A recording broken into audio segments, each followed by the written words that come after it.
In the summer of 1992, the town of Millhaven sat pressed against the river like a secret it couldn't keep. The factories had slowed, storefronts were fading, and the bridge that cut across the water carried more rust than paint. People here lived by the clock of routine, morning shifts at the mill, kids playing on cracked sidewalks, Sunday services that ended with pie at the diner. Life was steady, almost predictable. But in July, something broke that rhythm. A 19-year-old student left his friend's apartment with a skateboard under his arm and never made it home. In a place where nothing ever seemed to change, his disappearance would become the story that reshaped everything. His name was Alex Carter. Tall, restless, hair always falling into his eyes, he was the kind of kid who stood out in a town where most people stayed put. He rode his skateboard everywhere, down Main Street, across the empty lots by the abandoned factory, through alleys where weeds split the pavement. For Alex, the board wasn't just a hobby, it was his escape. A way to imagine there was something more waiting outside Millhaven's limits. On the night of July 17th, Alex left a friend's apartment just after dusk. Several people saw him cruising past the hardware store, hands tucked into the pockets of his jacket, the board rolling smooth under the glow of the streetlights.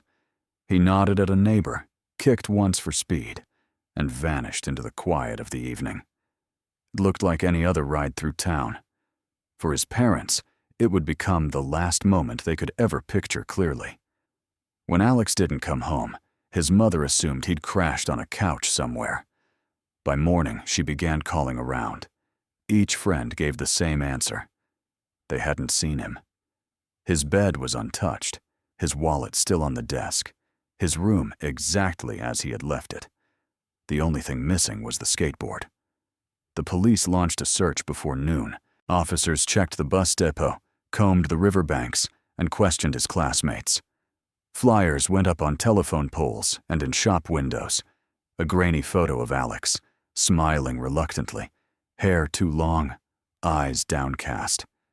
Neighbors joined the search, flashlights cutting through overgrown fields, voices calling his name into the stillness. But nothing came back. No footprints in the dirt, no wallet in a ditch, no skateboard leaning against a fence. The river became the town's first suspect. It was wide and slow, with a current strong enough to pull under anything that drifted too close. Divers went in. Boats dragged nets. The water gave up nothing. If Alex had fallen, someone argued, the skateboard would have floated. But it hadn't. The silence pressed harder. Rumors spread. Some believed he had run away. He'd talked often enough about wanting to leave Millhaven. Others thought he had met someone that night, a stranger passing through. A few whispered that he had been pulled into the river and would never be found. None of the theories could be proven. All of them carried fear. As weeks slipped into months, the flyers curled in the summer heat. Search parties dwindled. The police had no evidence to hold on to. For Alex's family, time froze. For the rest of Millhaven, life crept forward, but with an edge. Parents kept closer watch. Streetlights seemed dimmer. The sound of wheels on asphalt at night felt like a ghost. And then the story hardened into silence. The skateboard, the one thing Alex was never without, remained missing. That detail clung like a splinter. Because if the skateboard had vanished, maybe it was the key. Decades later, it would resurface. Not drifting in the current, not leaning in an attic, but sealed inside a rusted safe, dragged from the river's bottom. A discovery so strange, so deliberate, it forced the town to reopen every question it had tried to bury. The boy who disappeared in 1992, the skateboard that vanished with him, and the safe that waited at the bottom of the river. Millhaven had lived in silence for 20 years. The river was about to speak. The last night Alex Carter was seen alive began without warning, without a sense of weight. It was July 17th, 1992, a Friday night in Millhaven. The town was slow to settle, the air heavy with heat rising off the pavement. Porch fans turned lazily, radios hummed out of open windows, and the streets glowed orange under tired streetlights. For Alex, it was just another night skating from one place to the next, trying to make the hours feel like something more. He'd spent most of the day at a friend's apartment on the edge of downtown, killing time with video games and cassettes stacked by the stereo. Witnesses remembered nothing unusual. They laughed, traded stories, and made vague plans for the weekend. At some point, Alex stood, slung his jacket over his shoulder, and tucked the board under his arm. "I'll catch you later," he said. It was casual, careless, words not meant to carry the weight they now hold. Around 9, he rolled down Main Street. A shopkeeper remembered him gliding past the hardware store. Another neighbor said they saw him pause at the corner, one sneaker on the pavement, balancing with the ease of someone who had done it 1,000 times. He wasn't in a hurry. He wasn't looking over his shoulder. He was just moving. And then he was gone. For years afterward, those who saw him that night would replay the images in their minds. The sound of wheels clicking over sidewalk cracks, the swing of his jacket in the warm air, the way he nodded when someone waved. None of it looked like goodbye. None of it looked final. But that's how disappearances work. They look ordinary until they don't. When Alex didn't return home by midnight, his parents thought little of it. He'd stayed out before, sometimes crashing on a friend's couch. But by morning, unease set in. His mother called around, her voice sharp with something she couldn't name. "Have you seen Alex? Did he stay with you last night?" Each answer came back the same. No. By the afternoon, panic had taken root. His room was checked. His wallet sat on the desk, money untouched. A stack of community college brochures lay neatly arranged by the lamp. His Walkman was plugged into the wall. Shoes lined the floor. Nothing was missing, except the skateboard. The detail nagged at everyone who knew him. Alex was never without it. Even when walking, he carried the board under his arm like an extension of himself. For that to be gone meant one of two things. Either he still had it with him, or it had disappeared along with him. Both possibilities were unsettling. The first officers on the case did what they could. They questioned his friends, retraced his path through downtown, checked the bus depot. Nothing. They knocked on doors, asked about arguments, about plans to leave, about strangers in town. No one had answers. No one had seen where Alex went after he pushed off that corner. In Millhaven, word spread faster than paper. By the end of the second day, the entire town knew. Porch lights stayed on through the night. Neighbors walked the streets with flashlights, calling his name into the silence. The sound echoed down empty alleys, across the abandoned factory lots, over the steady hum of the river. Each call carried the same question. How could a boy vanish in the middle of town, with no trace, in a matter of minutes? The last night of Alex Carter's life, as far as anyone could tell, was unremarkable. But that ordinariness was what made it terrifying.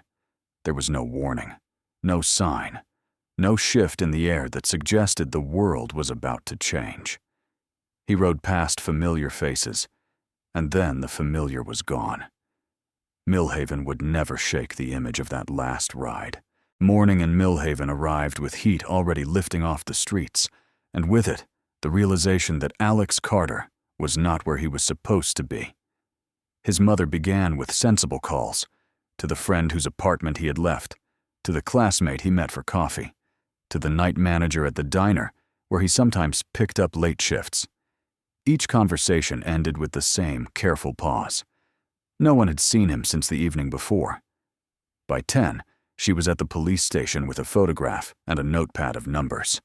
The desk sergeant knew the family. He logged the report and carried it to the detective on duty. Officers were sent to retrace Alex's path down Main Street and across the blocks where he'd last been spotted.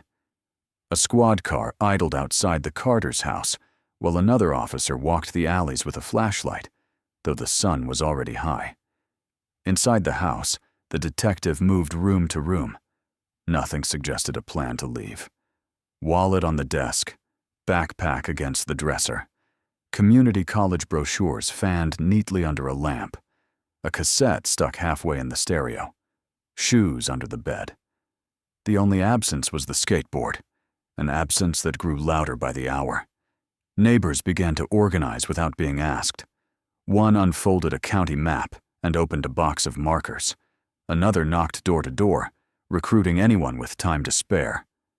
By early afternoon, volunteers were walking shoulder to shoulder along the river path, sweeping the weeds with sticks and calling Alex's name into the heat.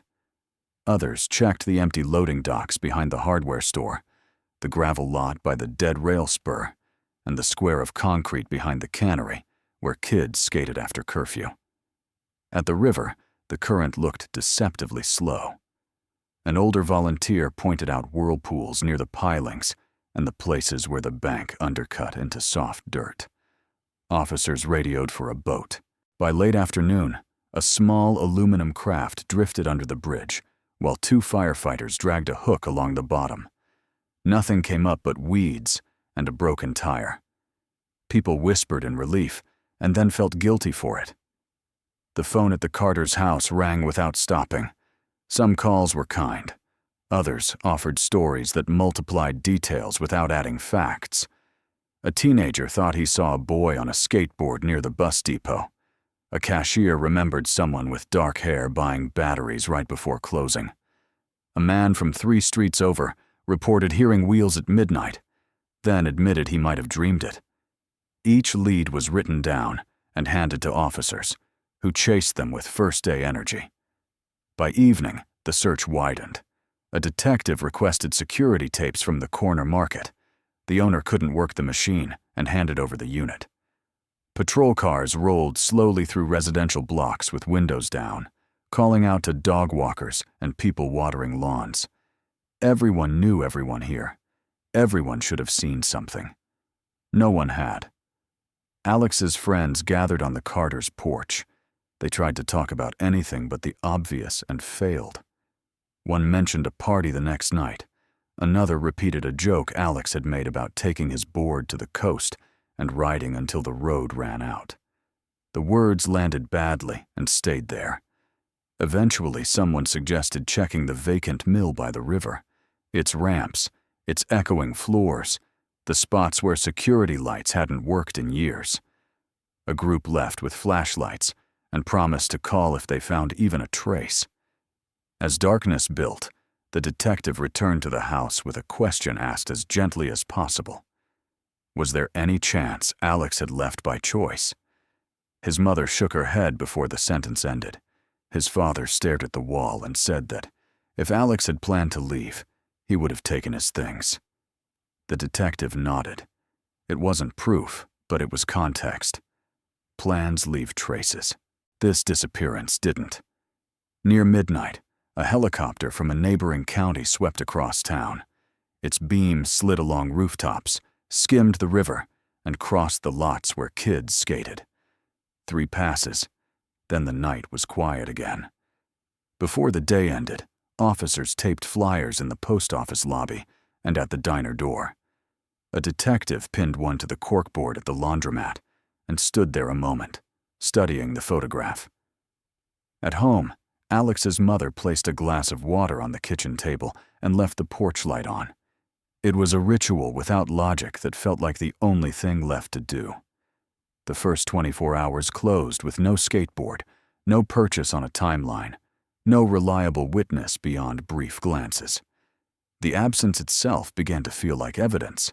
It suggested an interruption, something that had stepped between Alex and the rest of his night and removed him from a town too small to misplace a person. Millhaven slept badly. The river moved as it always had. By the second day, the Carter household no longer moved in hours, but in minutes. Each ring of the phone felt like the one that might change everything. Each knock at the door made Denise Carter flinch. At first, she'd told herself Alex was simply late, caught up with friends, maybe careless with the time. By the third sunrise, that illusion had collapsed. Detectives worked in circles. They checked the bus depot again, questioned passengers on routes leaving town, and called the nearest train station. No ticket matched Alex's name. They visited pawn shops across the county, showing his picture, asking about anyone trying to sell a skateboard. Nothing. The object that never left his side was missing in a way that seemed deliberate, as if it had been erased along with him. Friends gave statements. One remembered Alex saying he needed to get out. Another swore he mentioned Chicago once, though no one could recall details. Each memory was filtered through shock, stretching casual words into something heavier. Investigators wrote everything down, but the notes were thin. No letter, no diary entry, no hint of a plan. Just fragments, none of them enough. The search radius expanded. Deputies walked the embankments along the river for miles, probing with sticks, scanning for cloth caught in branches. Firefighters dragged another section of water near the mill, their hooks pulling nothing but branches and trash. A team of volunteers climbed through the skeleton of the abandoned plant, broken windows, graffiti, dust thick on the concrete. Their flashlights cut across shadows, but the place gave back nothing. By the fourth night, the flyers seemed to be everywhere. Gas pumps, grocery stores, school hallways, the post office wall. The photograph, Alex half smiling, hair in his eyes, stared back at strangers buying milk, neighbors mailing bills, kids throwing basketballs at the cracked hoop on 3rd Street. In a town this small, the image was impossible to avoid. And yet, somehow, he was. Rumors multiplied in the silence. Some insisted Alex had run away, restless enough to try life elsewhere. Others pointed to the river, repeating the old warnings about undercurrents and whirlpools. A darker whisper suggested he hadn't left by choice at all, that someone had helped him disappear. None of it carried proof. Every version deepened unease. For his parents, panic hardened into routine. Denise called hospitals across the state, asking the same questions into tired receivers. Had anyone admitted a boy matching her son's description? Frank drove the county roads until dawn, headlights sweeping empty shoulders, searching for any sign of the skateboard. He came home with nothing but silence. The case file grew, but only in paperwork. Every report ended the same. No new information. The detective in charge tried to sound steady at press briefings, but his words rang hollow even to him. He admitted privately to colleagues that he had no direction left.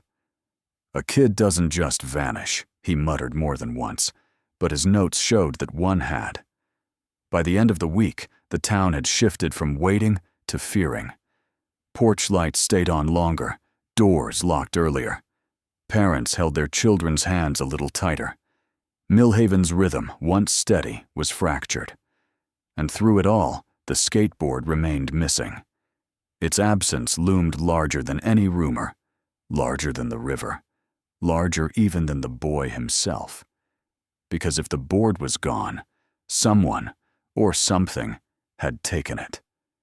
Millhaven had moved from delay to panic, and from panic to a silence that felt permanent. By the third morning, Millhaven treated Alex Carter's disappearance like a storm that had stalled overhead. The police station's conference room, normally used for budget meetings, turned into a command post. Maps were taped to the walls, string tracing routes he might have taken. A whiteboard filled with names. Coffee went cold as officers, firefighters, and volunteers built a plan that would either find a trace or prove how little the town really knew. The first sweep began at 9. Volunteers lined up along the river path, shoulder to shoulder, each holding a dowel or rake to probe the brush. A captain walked them through instructions. Move slowly. Don't break formation. Flag anything out of place. A second team worked a grid through vacant lots near the old steelworks, stepping over rebar and broken glass. Dogs from a neighboring county followed a scent that drifted and died within a few blocks of where Alex had rolled down Maine. The river was its own operation. Firefighters launched 2 aluminum boats and a shallow draft skiff borrowed from the wildlife unit. They worked under the bridge first, dragging a hook along the bottom where eddies turned like gears. The current was deceptive, flat on the surface, pulling hard below. When the line went tight, a diver slipped over the side and vanished into the brown. He surfaced with a shake of his head. Tires, fishing line, a hubcap. The river gave them junk and kept what mattered. On shore, the search pushed into places that rarely saw visitors. An officer checked a storm drain where kids hid cigarettes. 2 volunteers crawled through a gap in a chain-link fence to sweep the loading bay of the shuttered cannery. The floor was dusty with footprints, but none matched the tread of Alex's sneakers. A 3rd team canvassed the strip behind the laundromat, where the sidewalk ends in weeds. Every time someone called, "Hold up," a dozen people turned, breath hitching before the all-clear. Detectives knocked on doors that had already been knocked on. They returned to the corner market and asked for the security tapes again. This time, an officer with a toolbox removed the VCR and carried it to the station. They interviewed night staff at the bus depot, the tow yard clerk who logged cars pulled from no parking zones, and the bartender who closed after midnight. No one had seen Alex. No one remembered a skateboard clattering across concrete. By afternoon, the heat worked against them. The riverbank smelled of algae and gasoline. Mosquitoes lifted in clouds whenever the reeds parted. Still, the line held and moved forward, flags marking a slow, deliberate sweep. A volunteer called out after spotting a strip of black rubber. It was a length of garden hose, stiff with mud. Another found a wallet half buried near the rails. It belonged to a long-haul driver who had lost it months earlier. Each discovery rose like a flare, then fell back into routine. The captain shifted resources to the west side, where a skate spot under the bypass had hosted kids for years. The concrete was scarred with grinder marks and chalk lines. Ghosts of tricks landed and missed. Searchers examined the shadows under the piers, the culverts where runoff fed the river, the silent space behind a cinder block wall graffitied with names. A line of beer cans lay crushed into the gravel. A sweatshirt hung from rebar, bleached and stiff. None of it belonged to Alex. At dusk, the command post tallied the day's ground, covered in red strokes across the map.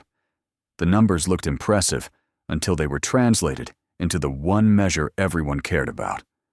No skateboard, no clothing, no trace. The whiteboard's questions remained open. Where did the scent die? Why had no one heard a struggle? How could a person leave so little behind? The sheriff briefed reporters on the steps outside the station. He kept his voice steady and repeated what could be repeated. The search was active. The river would be checked in stages, and the department welcomed any information, no matter how small.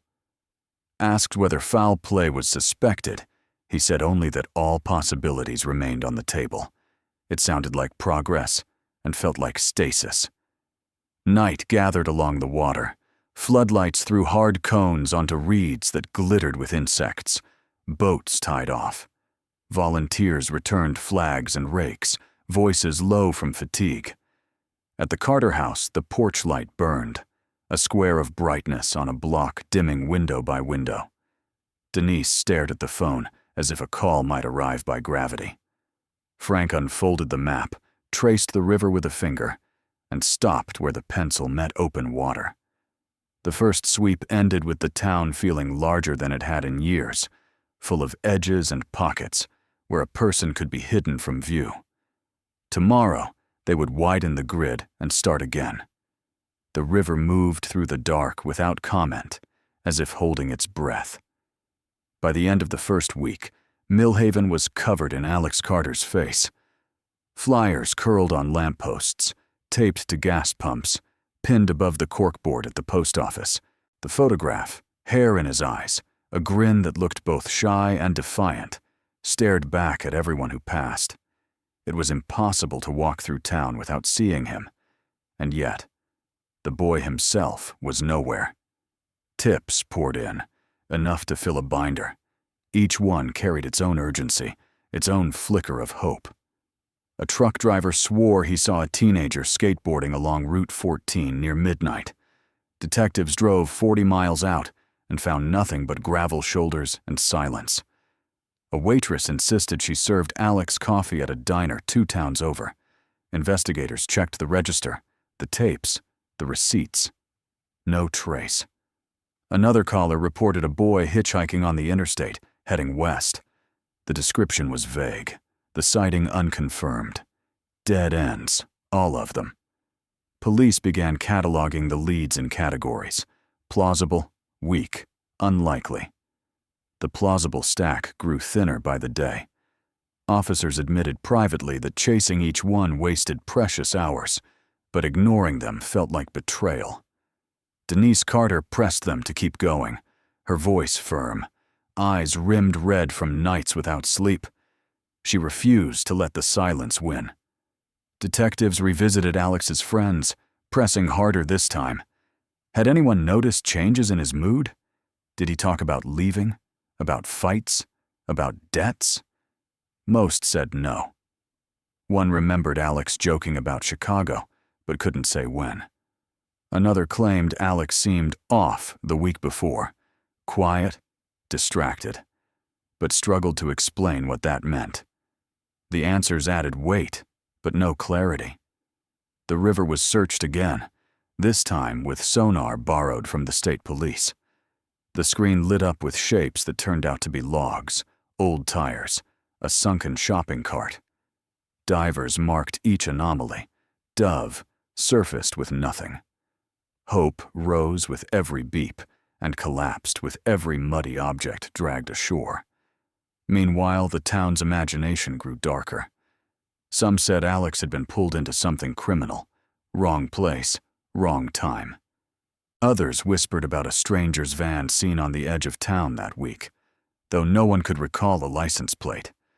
Teenagers dared each other to walk by the riverbank at night, whispering that Alex's ghost roamed there. Adults spoke more quietly, but with no less fear. The Carters clung to action. Denise typed letters to state agencies, begging for additional resources. Frank drove back roads in the dark, scanning ditches and fields with a flashlight propped against the steering wheel.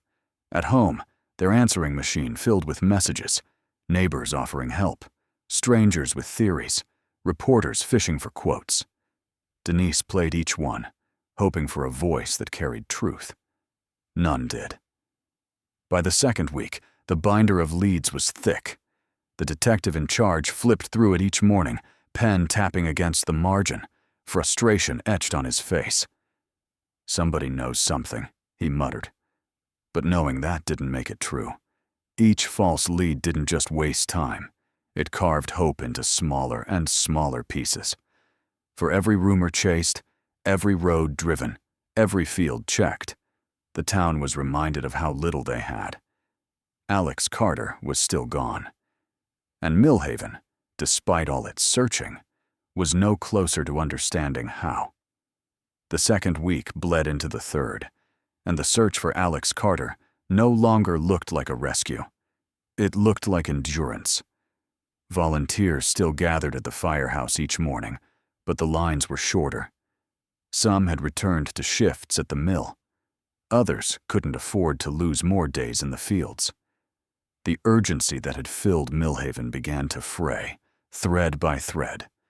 Police tried to keep momentum alive. The sheriff held briefings on the station steps, repeating that every lead matters.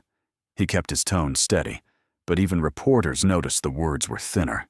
Detectives knocked on doors they had already knocked on. They visited pawnshops for a second time, re-asked questions, hoping for something they had missed. The answers never changed. The search grid expanded into farmland west of town. Volunteers trudged through rows of corn, brushing stalks aside, calling Alex's name into the green. A farmer cut a section of field early, just to prove nothing was hidden there. The rows ended in silence. At the river, floodlights were rigged for night searches. Boats drifted under the bridge, their beams slicing across the water. The current rolled back against the pilings, black and endless. Divers entered again, surfacing with weeds tangled in their gear. No trace of a body, no skateboard, nothing that could be called progress. Inside the Carter home, exhaustion hung in the air like smoke. Denise kept the phone pressed close, waiting for calls that rarely came. Frank spent hours on the porch, maps unfolded on his knees, tracing circles with a dull pencil.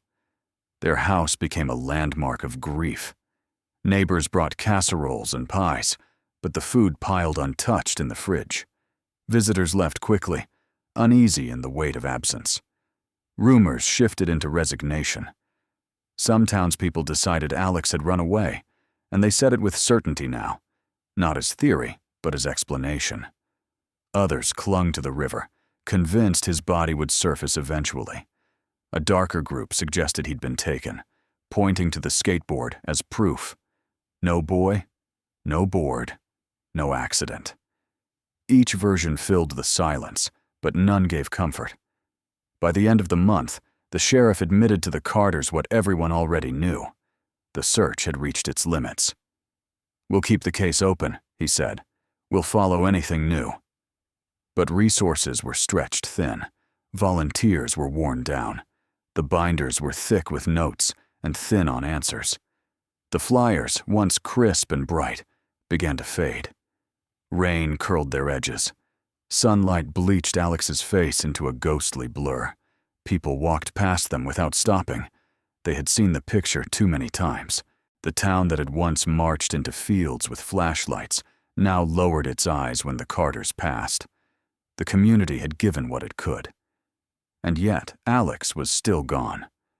The search had started with belief that he was out there, waiting to be found. It ended with the quiet knowledge that some mysteries do not yield to effort. Millhaven was learning what it meant to live with a question that had no answer. By the fall of 1992, the search for Alex Carter had slowed to a crawl. The flyers still clung to utility poles, but their edges curled, the ink bleeding in the rain. Patrol cars no longer circled the river at night. The command post at the firehouse had been dismantled. The binders filled with notes and maps were filed onto a shelf in the sheriff's office. Technically, the case remained open. In practice, it had gone still. The Carters lived in that stillness every day. Denise called the sheriff's office weekly, pressing for updates, asking if new leads had come in. She clipped newspaper articles about unidentified remains in other states, sending them to investigators with handwritten notes. Frank handled it differently. He worked long shifts at the mill, then drove to the river after dark, headlights off, parking by the bridge. Neighbors said he would sit for hours, staring at the current. He rarely spoke of Alex, but his silence was louder than words. Millhaven adjusted, though uneasily. Parents set earlier curfews. Porch lights burned later. Children learned the story of the boy on the skateboard almost as folklore. He was there, and then he wasn't. Some kids dared each other to ride near the river at night, whispering his name as they pushed off into the dark. Most avoided the place entirely. Inside the sheriff's office, new cases arrived. Burglaries, disputes, the kind of work small-town officers expected. Alex's file sat on a metal shelf, thin despite the weeks of searching.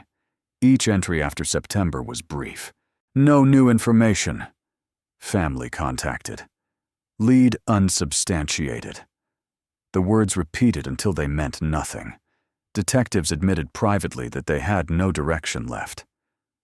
"A kid doesn't just vanish," one said, but the absence in the file suggested otherwise. Years began to turn. His classmates graduated, left town, or settled into jobs.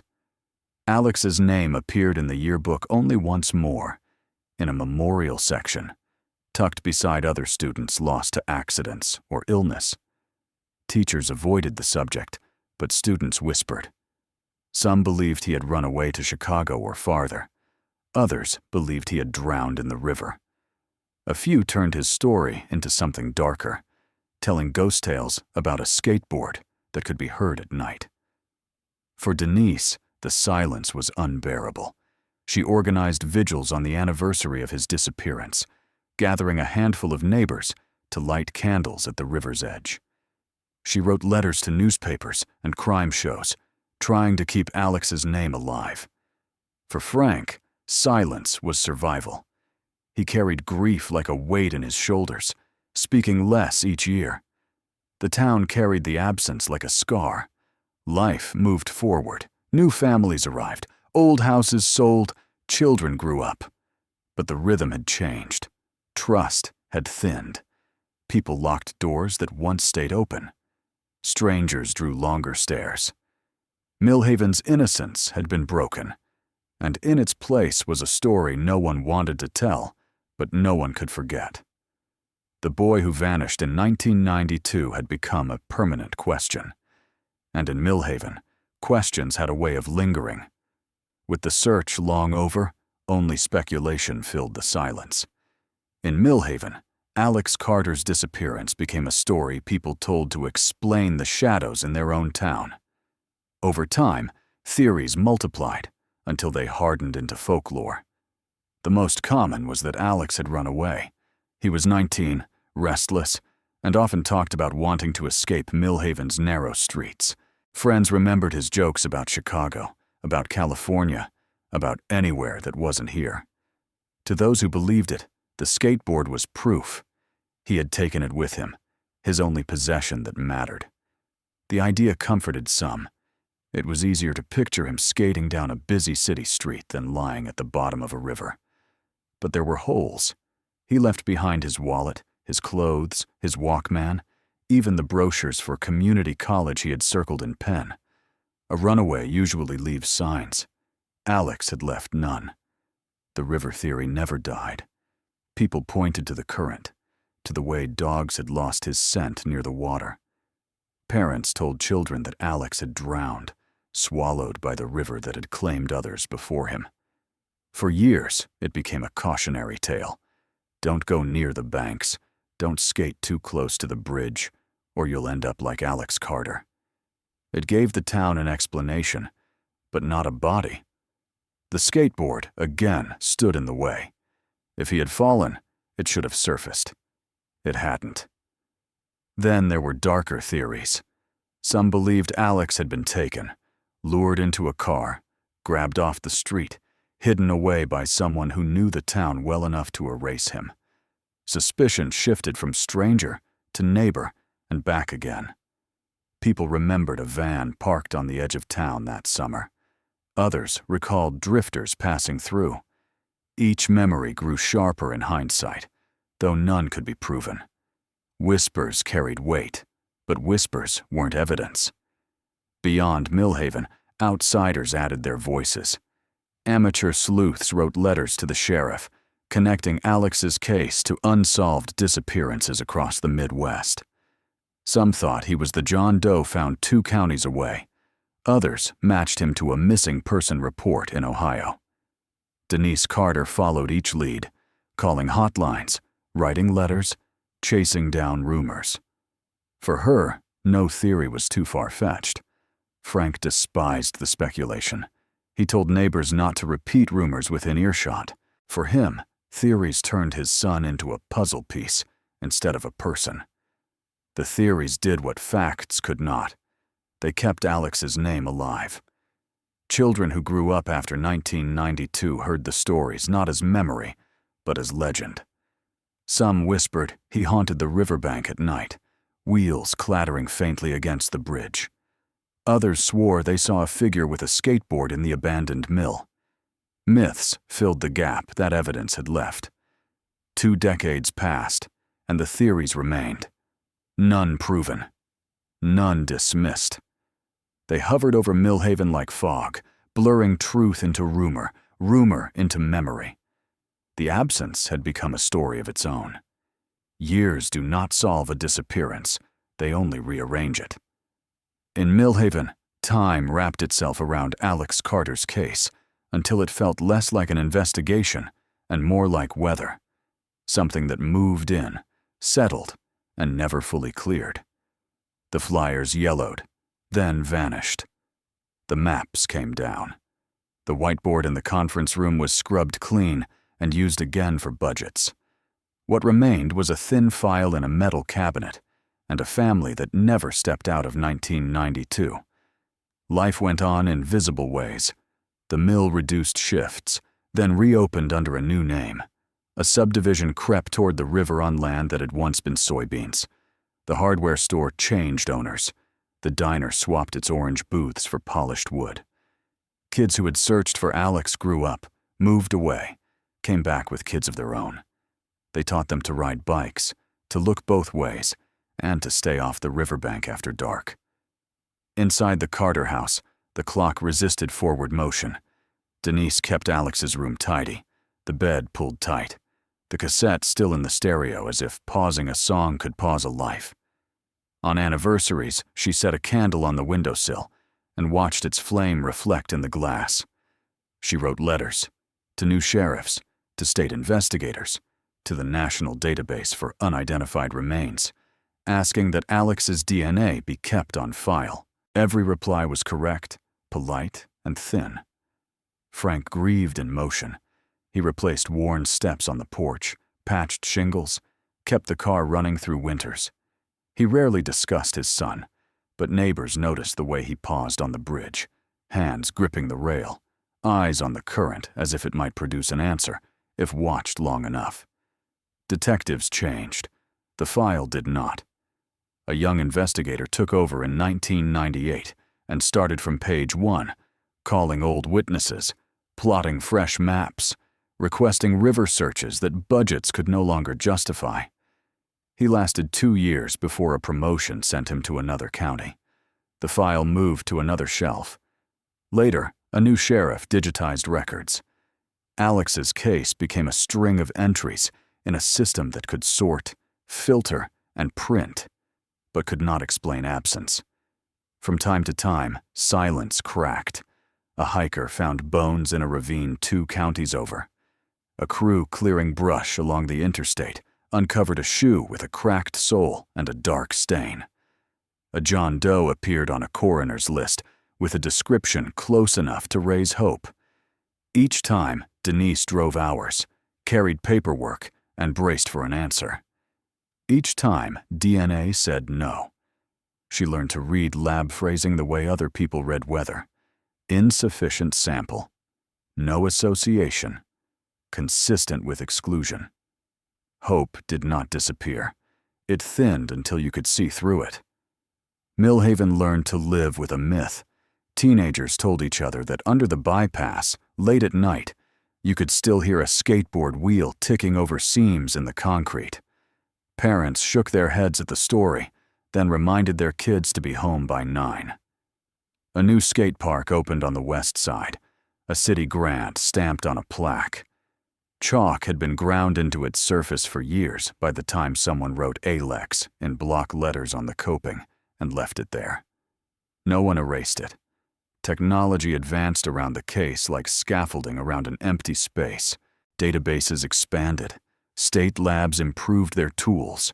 Cold case units learned to wring stories out of scraps.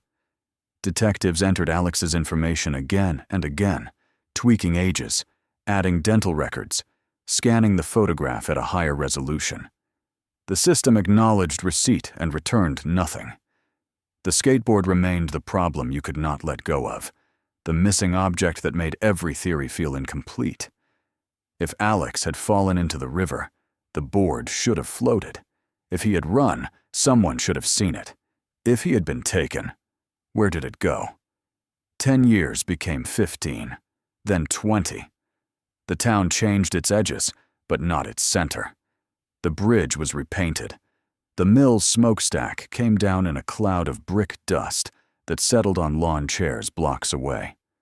A walking trail hugged the water with new lamps and benches, where people sat at sunset and told visitors how the river used to smell like metal. No plaque mentioned the boy who vanished, but locals could point to the place where searchers had launched boats, to the patch of bank where Denise lit candles, to the spot on the rail where Frank's hands had left a shine in the paint. In 2013, a spring flood stacked driftwood against the pilings and lodged a refrigerator in the shallows like a stranded animal. Cleanup budgets, delayed for years, finally opened.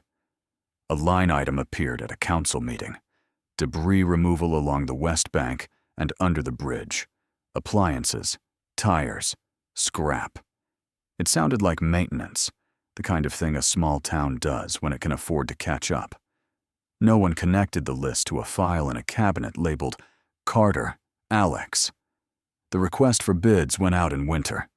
By early summer, a crew in reflective vests would back trucks down the service road, coil chains, and ready the winch. Their job was simple: clear the river's bed of what didn't belong: stoves, car parts, lengths of pipe, and heavy, sealed things that had sunk and stayed. Millhaven had been quiet a long time. The river had been quieter. When the hooks went down, they would find more than junk. The summer of 2015 began like any other in Millhaven. Humid mornings, the river swollen from spring floods, mosquitoes rising in clouds over the reeds. For most people, it was another season in a town that had long since learned to live with its silences.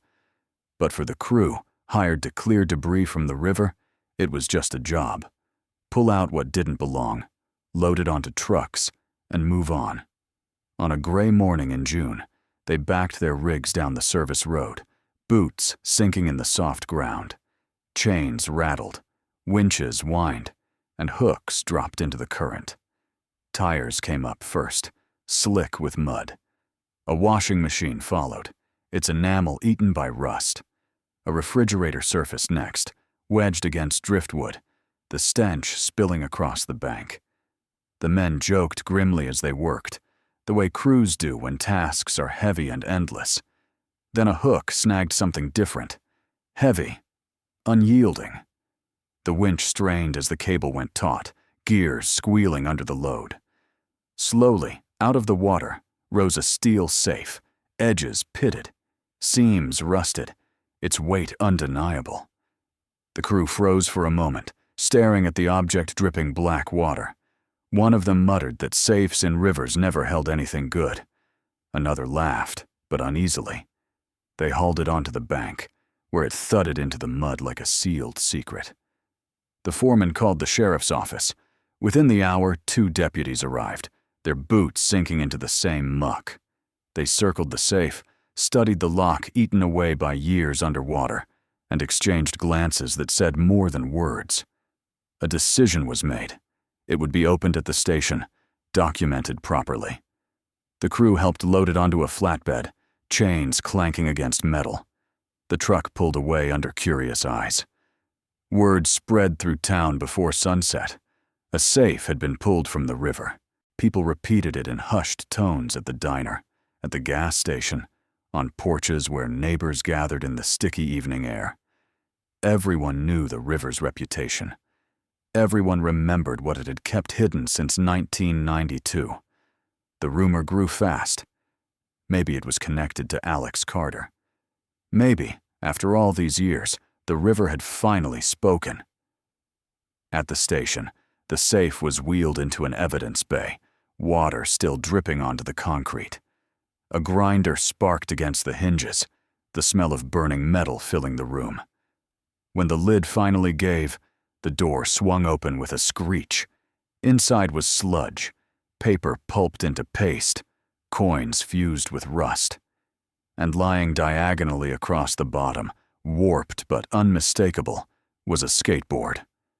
The red design on its deck had long since faded, the grip tape peeling, the trucks corroded with rot. But to those who had lived in Millhaven in 1992, it was as recognizable as a face. Alex Carter's board, the thing that had vanished with him, the one object no one had ever found. The deputies exchanged a look. The safe had given back more than debris. It had given back the missing piece of a 23-year-old mystery. And with it, The river had pulled Millhaven back into a story it thought had ended. The safe didn't open the case, it opened a process. In the evidence bay, technicians stood over stainless tables, while the sheriff's clerk read out the chain of custody line by line. Photographs first. Every angle, every hinge, every stain. The metal exhaled river water onto the concrete, a dark slick that drifted toward the floor drain. The skateboard lay where deputies had left it, diagonal across the bottom like a fallen beam. They worked slow. A drying tent went up, clear plastic stretched over PVC with filtered air hissing through a tube. Items came out one at a time, lifted with tongs, placed onto sieves, then onto butcher paper marked with grid lines and case numbers. The sludge that had once been paper was scraped gently into trays. Coins fused by rust were separated with dental picks. The room sounded like rain. Small taps, the whisper of brushes, the click of camera shutters.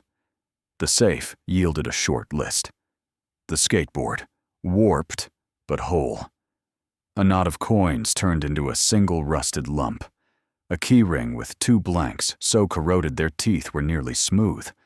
A single truck bearing that spun half a turn and stopped.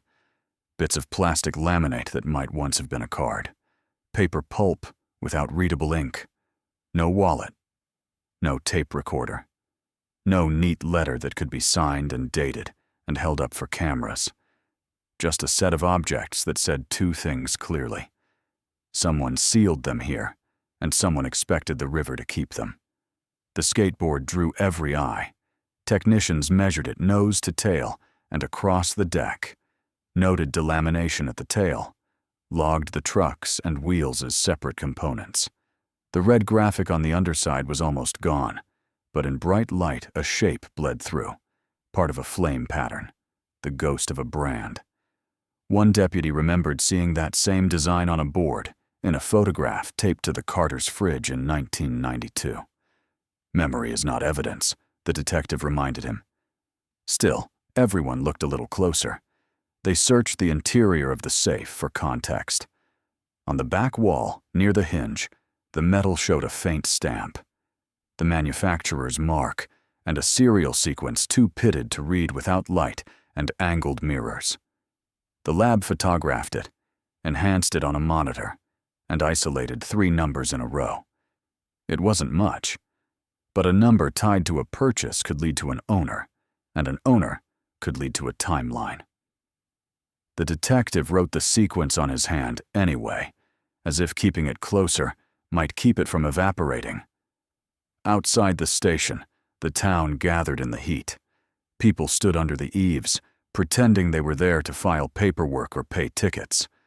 Conversations moved in low tones. Millhaven understood how rare it was for the river to give anything back. The rumor hardened. The skateboard was Alex's. Few said it out loud.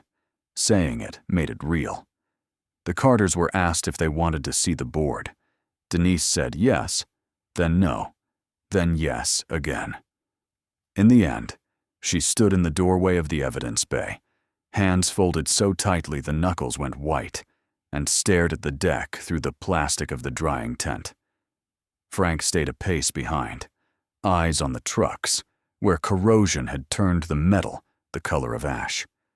Neither reached for it. Denise asked whether it could be cleaned. The technician said not yet.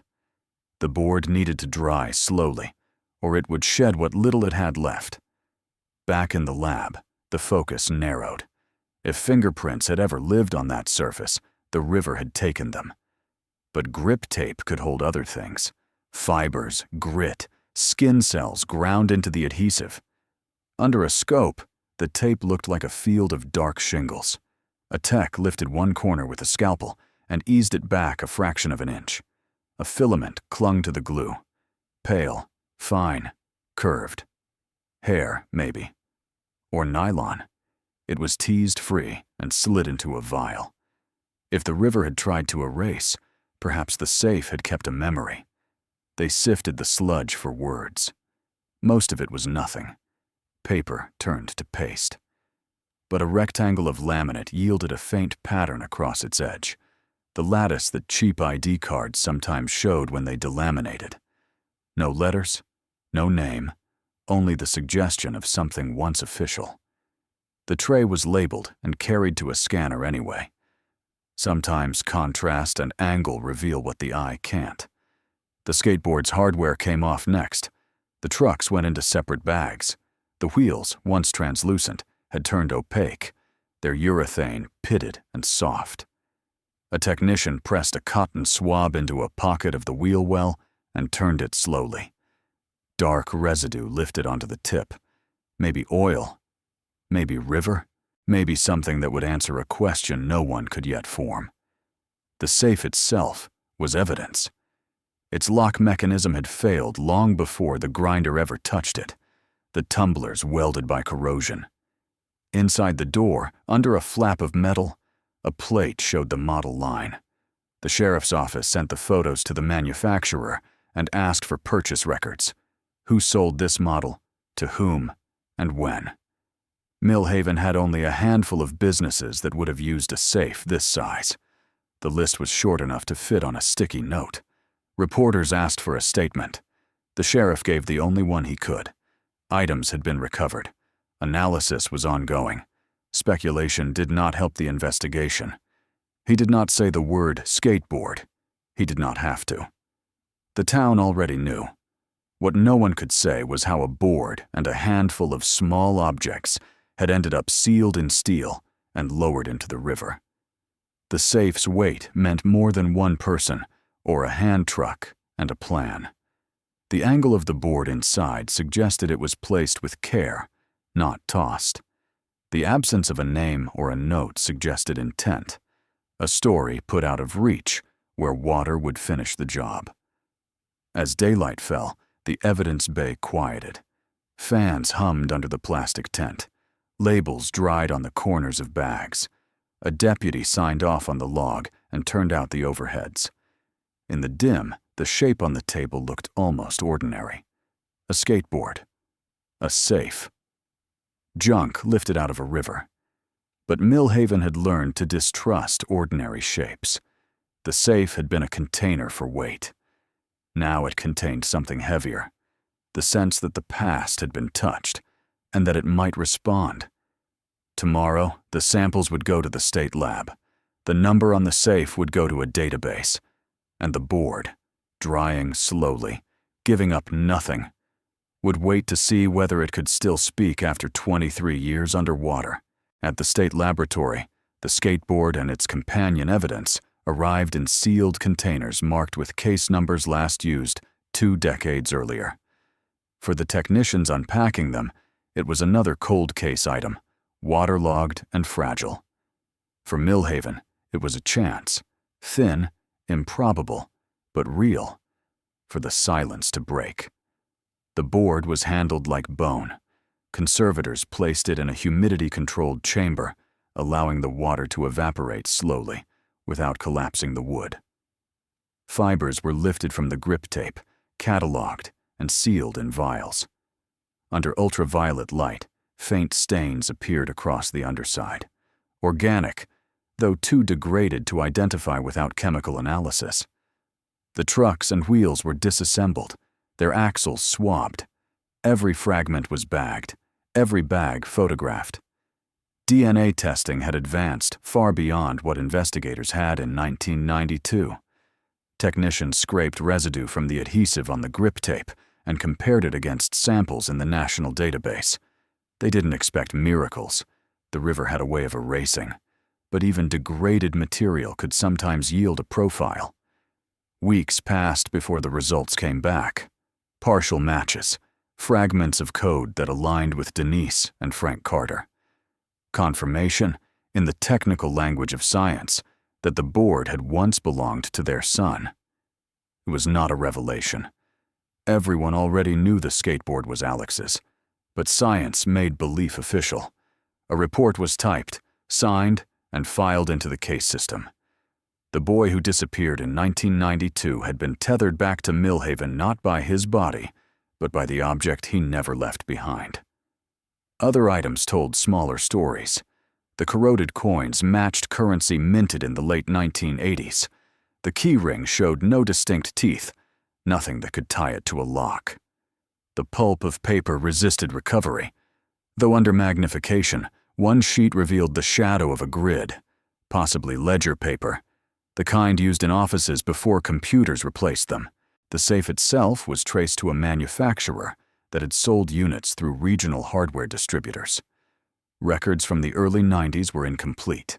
Sales slips had long been discarded. The serial sequence led nowhere firm. The lab's conclusion was careful. The objects confirmed a connection to Alex Carter.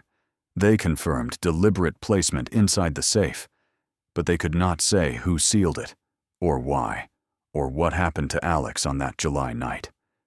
Back in Millhaven, the sheriff delivered the results to the Carters.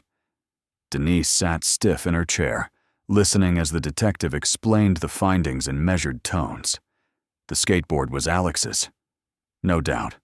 The other items could not be tied directly to him. DNA yielded no foreign profiles. The safe could not be linked to an owner. Denise nodded once, then asked, "So what does this mean?" The detective paused, then said the words she had heard before. "It confirms what we already knew. He was here, and then he wasn't." Frank said nothing. He stared at the report, then at the board, then at the floor. For him, the safe answered nothing at all. The town listened differently. At the diner, someone said, "The skateboard proved Alex never left Millhaven." At the post office, another said, "The safe meant someone had hidden him, hidden evidence, hidden truth." At the bar, whispers circled darker theories, names of neighbors, names of strangers, names not meant for daylight. The discovery gave fuel, not closure. For Denise, the board was both proof and torment. Proof that her son had not abandoned her, that he hadn't simply run off. Torment because it meant he had been taken from her, sealed away like an object meant to be forgotten. She began to speak more openly, telling reporters that Alex had been the victim of foul play. "You don't put a skateboard in a safe and throw it in a river unless you're trying to erase someone," she said. Her words carried further than the sheriff's caution.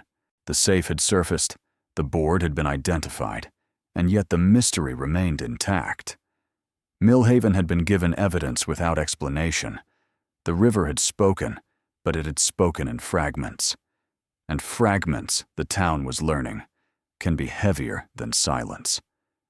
When news of the skateboard broke, Millhaven reacted the way a small town always does, through whispers, repetition, and silence that filled every corner. At the diner, people set down forks mid-bite when someone mentioned the safe. At the post office, neighbors leaned close over counters, murmuring that the river had finally given something back.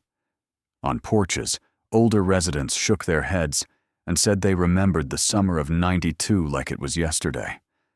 The story wasn't just alive again. It was louder than it had ever been. For Denise Carter, the confirmation was both relief and devastation. Relief that her son had not run away, that he hadn't simply abandoned the life she thought he still wanted. Devastation because the skateboard proved something darker, that someone had sealed away a piece of him and consigned it to the river. She spoke carefully at first, then more firmly, telling anyone who asked that Alex had been the victim of foul play. To her, the safe was evidence of intent. Frank handled it differently. He stayed quiet, listening, watching. He carried grief in his shoulders, in the slump of his back, in the long silences that stretched across evenings on the porch. He never denied what the skateboard meant, but he rarely said it out loud. Neighbors described him as older overnight, hair turning gray, steps slower. Where Denise sought words, Frank carried weight. Millhaven marked the discovery with gestures. A candlelight vigil was held near the riverbank, dozens of people gathering in the heavy dusk. Children who had grown up only hearing Alex's story for the first time now held candles alongside parents who had searched the water in 1992. The flame of each wick mirrored on the current, dozens of points of light trembling on the surface. Some wept, others stood in silence. All recognized that the story was not finished. At the high school, a memorial scholarship was created in Alex's name. A plaque appeared on the wall near the gymnasium, simple letters etched in brass. Students spoke about feeling both honored and burdened to receive the award. To them, Alex was less a memory than a legend, someone who had once walked the same halls, whose life had ended without explanation. For the town itself, the discovery sharpened fear. Parents who had once warned their children about the river now warned them about people, about places, about the fact that safety was never guaranteed. Porch lights burned later. Locks clicked sooner. Millhaven had always been cautious, but now caution became a habit stitched into daily life. The safe hadn't given closure. It had given something worse. Proof without explanation. And proof carried weight. It made people argue more fiercely, cling to theories more tightly. In booths at the diner, voices dropped when conversations turned to neighbors, to suspects, to the long list of names that circulated, but never reached paper. Theories weren't just rumors anymore. They felt like survival. Still, remembrance carried its own rhythm. Flowers appeared at the service road, where the crew had pulled the safe ashore. A cross was staked into the dirt, weathered by rain, maintained quietly by unseen hands. On anniversaries, candles returned to the river's edge. And the question, what happened to Alex Carter, remained as present as the current itself. For Millhaven, memory had never really faded. The safe simply dragged it back to the surface. The discovery of Alex Carter's skateboard didn't close the case. It tore it wider. For every question the safe answered, two more appeared. Why was the board locked inside? Who carried it there? And what did it mean that no other trace of Alex was with it? Theories that had gone quiet for 20 years returned with force, sharper now, because the town had proof of concealment. Someone had placed the safe in the river. Someone had wanted it hidden. Detectives acknowledged what they could. The safe was deliberate. The placement was deliberate. Beyond that, the trail was cold. Forensics had given them confirmation, but no suspect. No fingerprints survived. No DNA foreign to the Carters. No document legible enough to trace. The sheriff stood at a press conference and admitted as much. This gives us evidence. It does not yet give us answers. His words landed like stones. Evidence meant hope. Hope without answers meant frustration. Denise Carter leaned into the fight. She wrote new letters, called new agencies, told reporters that she would not let her son's name fade again. Her voice carried further now, amplified by the strange image of a skateboard pulled from a safe. "You don't erase a person by accident," she said. "You do it on purpose." To her, the safe was a crime scene, even if the sheriff would not call it one. Frank took the opposite path. He spoke even less than before. Neighbors noticed he stopped walking to the river, stopped staring from the bridge. He came home, ate quietly, and went to bed early. Denise pushed forward while Frank retreated. Their grief diverged, but both carried the same weight, the knowledge that Alex's story remained unfinished. The town split along similar lines. Some insisted the skateboard proved Alex had been murdered, that someone in Millhaven knew more than they admitted. Others clung to the runaway theory, arguing the safe was planted later, that it might not mean what people thought. Conversations turned heated in booths at the diner, across grocery aisles, on porches at dusk. Theories had always existed, but now they burned hotter, fueled by something real. Every anniversary, the Carters faced cameras again. Reporters returned to Millhaven to film the river, the bridge, the spot where the safe was hauled up. Each year, Denise stood before microphones and repeated her son's name. Each year, Frank stood beside her, silent.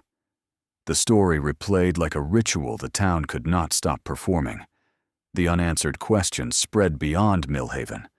Online forums picked up the case, strangers posting theories, mapping timelines, debating the meaning of the safe. Some connected Alex's disappearance to other cold cases in the Midwest. Others spun darker possibilities. For the Carters, it was a double edge. Their son's name lived on, but so did wild speculation. What remained constant was absence. Absence at the dinner table. Absence in the family photos that stopped in 1992. Absence in the silence that stretched across the Carters' porch after dark. The safe had confirmed Alex's presence in the river. But presence was not the same as truth. Millhaven had proof now. What it didn't have was resolution. And sometimes, resolution is the only thing a town can't live without. 2 decades of silence had already etched Alex Carter's disappearance into Millhaven's identity. The safe only deepened that engraving. It proved the past had been hidden deliberately, yet it left the same empty space. No suspect, no body, no clear truth. What remained was memory, and memory became legacy. At the high school, Alex's name was spoken each spring during the scholarship award. A student, often one barely aware of the case until nominated, would stand at the podium with a certificate in hand. Behind them, teachers who remembered 1992 sat with folded arms, faces tight with the weight of recognition. To outsiders, it looked like ceremony. To Millhaven, it felt like a wound dressed in formality. The riverbank became a site of quiet pilgrimage. Flowers appeared not only on anniversaries, but at random, left by strangers who had no connection except empathy. Crosses marked the service road where the safe was lifted. Someone spray-painted Alex on the bridge's underside. The letters later covered with city paint, but quickly redrawn. Each gesture said the same thing. The story was not forgotten. Denise continued to speak, refusing to let her son be reduced to rumor. She described him not only as the boy who vanished, but as the boy who lived. His crooked smile, his restless energy, his music tapes stacked by the stereo. She told these stories to remind the world that Alex was more than a case file. Frank honored his son differently, in silence. He fixed neighbors' fences, shoveled driveways, offered help without words. For him, legacy was endurance, the daily persistence to keep going when the story refused to end. Millhaven itself shifted around the absence. New families arrived, children grew, storefronts changed hands. But the story remained an undercurrent. Teenagers dared each other to ride near the river at night, whispering Alex's name, as though the wheels might echo his. Parents told the tale as warning.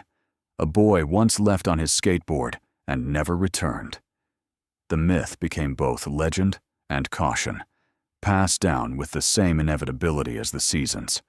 The safe sat in evidence storage, tagged, sealed, inert. It contained nothing more than objects, but to the town it held something larger, the weight of what had not been explained. Its presence was proof of concealment, its silence proof of unanswered questions. The skateboard, dried and catalogued, remained locked in a vault, a relic of absence preserved by steel and water. Millhaven lived on, but differently. Trust was thinner, shadows longer. People still gathered for football games, still shared pie at the diner, still walked the bridge at sunset. Yet beneath those routines was the knowledge that their town carried a secret it might never give up. The boy who vanished in 1992, the skateboard sealed in a safe, the river that hid both. That was Millhaven's legacy, not closure, not clarity. A story unfinished, carried forward in memory and in myth. And sometimes, the weight of what remains hidden is heavier than what is found.